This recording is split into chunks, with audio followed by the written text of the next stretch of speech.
भैया ये गदीर का मैदान है और आज 18 ज़िलहज हम लोग गदीर के मैदान में आए हैं।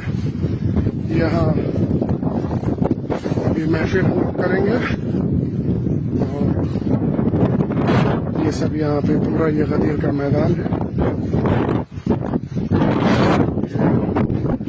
वो सब जगहें हैं जहाँ पे ये वो जगह है जहाँ पे मिंबर बना था अभी तो, और ये उधर वो है जहाँ पे शहजादी का खेमा लगा था। वो उधर वो जगह है जहाँ पे लोग नमाज पढ़ा है। अभी जाएंगे हम दिखाएंगे। ये वो जगह है